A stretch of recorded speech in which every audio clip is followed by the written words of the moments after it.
let's just pretend for a second that you're an 18-year-old guy or gal about to buy your very first car, and you walk into the Kia dealership. Kia actually has 2 cars to choose from. And speaking of 18-year-old, here's our very own 18-year-old Nathan. Yes, and here's the thing. Very cool teenage-like Kia Soul, or more adult but very good-looking Kia Rio. Which one is better? The thing is, at base price, they're both within about $500 of each other. Yeah, but once you get the Kia Soul, you're able to go up to a bigger motor once you get above the base. So which one should you leave with? Mine. Or mine? We'll see. All right, let's peel open this sardine can of a car and see if our juvenile delinquent, well, you know who fits. You fit, Nathan! Yeah, you know, it is kind of sardine-ish, but it's not too bad.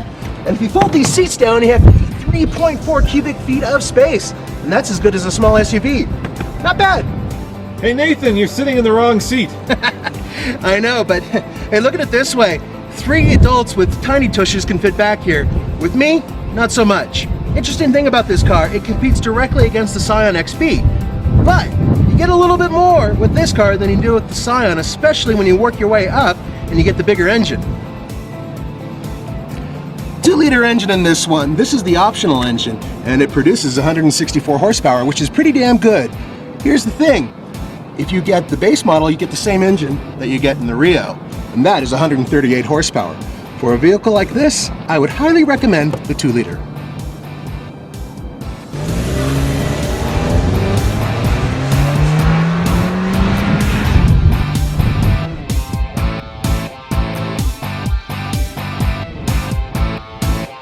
All right, I have a bit of a confession to make. We're really not going to mash up the Rio because we've already reviewed it. So if you're interested in that review, click you know where. So Nathan, how does the Soul handle? It's not bad, but you need to get the package a little higher up than the base model because you want the wider rims and wheels. So once you get that, corners flat, the steering does not speak to you. And it's the one thing I have against everything Hyundai and Kia make. Their power steering feels so overboosted that you have absolutely no idea what the front wheels are doing. And that's my biggest gripe about this car. You guys probably can't tell, but it is crazy windy out. I mean, like 100-mile-an-hour gusts, which means that we may end up on our side or on 2 wheels because this is a big box. But Nathan, before that happens, what is the fuel economy of the Soul? Combined, 29 miles per gallon.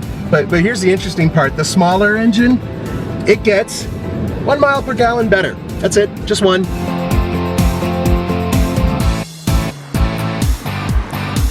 You know, I can really see why this car appeals to Nathan because it is just all about style. It's all about, well, the look and not the engineering. In my mind, it's style over substance.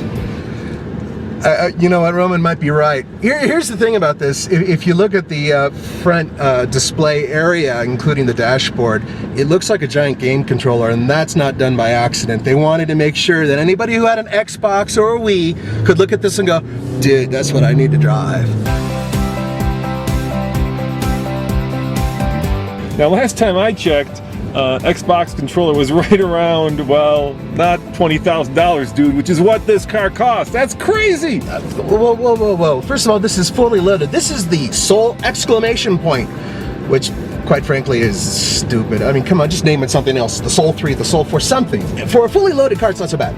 It has great stereo system that'll blow your ears off. The speakers change color. All right, who cares if the speakers go from red, white, and purple? What I care about is the transmission. In this price range, Nathan, you can get a dual clutch transmission. What does this thing come with? Well, it doesn't have that, but what it does have is a 6-speed automatic or a 6-speed manual. The automatic's not too bad, and the manual, it's a little ropey, but once again, not too bad. The cool thing is you get the same MPG, regardless of which transmission you use, and Kia is now making their own transmissions in-house.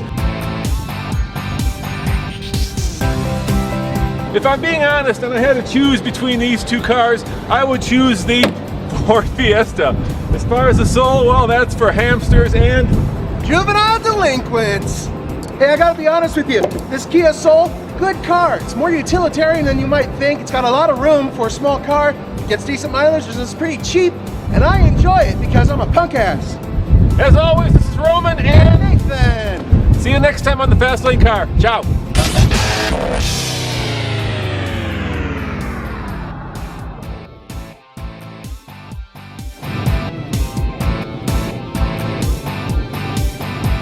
Like we were saying, it's really, really windy today.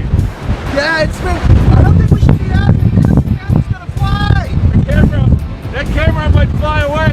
Oh my, I can feel this car shaking. In Colorado, we have two things that cause these Chinook winds: the mountains and the jet stream. When the jet stream gets compressed, it comes flying from the mountains at, well, today the radio said 80 to 100 mile an hour gusts. It's like being in a hurricane, except the sky is clear. We get the jet stream, and when it gets compressed by the mountains behind us, it gets crazy windy. It's called the Chinook winds, and they can blow 50, 80, 100 miles per hour. 100 miles per hour. Like today, that's what's going on. Pretty windy, Nathan.